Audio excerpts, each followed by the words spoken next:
បាទសួស្តីពុកម៉ែបងប្អូនណាដែលមានបំណងចង់បានឡានយកទៅប្រើបាទប្រភេទអយ300ឆ្នាំ01ប៉ុង1ពុកម៉ែបងប្អូនណាឥឡូវបានមកដល់ហើយមួយគ្រឿងថ្មីត្រឡាងតែម្ដង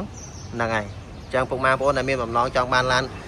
ខ្ពស់ស្រួលក្នុងការបើកបរបាទអាចមកមើលមកគ្រឿងនេះបានបងប្អូនទើបតែកាត់បានថ្មីពុកម៉ែបងប្អូនណាហ្នឹងហើយការរៀបចំគឺមានការរៀបចំឲ្យអស់ហើយជាមួយនឹងឈ្នាន់ជាមួយនឹងគុជជាមួយនឹងកង់ថ្មីអញ្ចឹងណាពុកម៉ែបងប្អូនណាបាទនេះ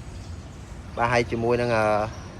គ្រឿងក្នុងấyគឺយើងតុបតែងឲ្យស្អាតជាមួយនឹង UV ក៏យើងបិទហើយដែរបាទនេះខាងក្នុងគឺមាន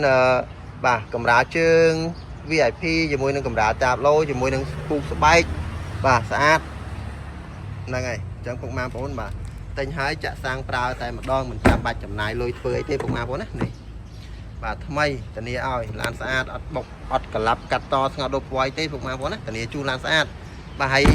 ចំណុចពិសេសនោះគឺឡាននេះគឺជាប្រភេទប៉ុង1បាទឆ្នាំ01ប៉ុង1ពណ៌ទឹកមាស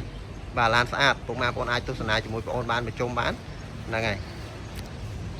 ធានាជូនណាពុកម៉ែបងប្អូនឡានស្អាតអត់មានឲ្យខុសចិត្តពុកម៉ែបងប្អូនទេហ្នឹងហើយតម្លៃវិញយើងលក់តម្លៃធូរទេបាទតម្លៃនិយាយរួមទៅតម្លៃមិនដល់បន្លែទេពុកម៉ែបងប្អូនណាតម្លៃល្អមែនតើពុកម៉ែបងប្អូនកាត់បានពីម្ចាស់ដើមបាទគាត់លក់ឲ្យធូរដែរនេះបាទកង់ឯថ្មីដូចបងប្អូនប្រាប់អញ្ចឹងបាទហើយបាតក្រោមឯគឺអត់មានច្រេះអត់មានពុកអីទេបាទមកនេះបាទស្អាតពុកម៉ែបងប្អូនណាបាតក្រោមគឺថ្មីខ្ចីញញនេះភ្លឹងហ្មង01ប៉ុង1បាទប្រភេទប៉ុង1ហ្នឹងគឺថ្មីពុកម៉ែបងប្អូនបាតក្រោមគឺខ្ចីញញហ្មងបាទអត់មានការច្រេះគឺអត់មានបុកប៉ះអីទេពុកម៉ែបងប្អូនណាចឹងចាប់អារម្មណ៍រស់រានឡើងពុកម៉ែបងប្អូនណាបាទតម្លៃពិសេសបងរំលោះក៏បានទិញដាច់ក៏បានវាយដូរក៏បានបាទពុកម៉ែបងប្អូនដែលមានចំណាប់អារម្មណ៍រស់រានឡើងកុំឲ្យឱកាសកន្លងផុតទៅពុកម៉ែបងប្អូនណាបាទ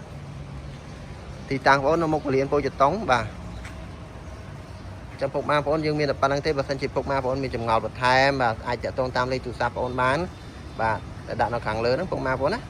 បាទទីតាំងនៅមុខពលានពោធិ៍ចតុងវាយដូរក៏បានទិញដាច់ក៏បានបាទបងរំលោះក៏បានបាទសូមអរគុណសូមជម្រាបលាបាទ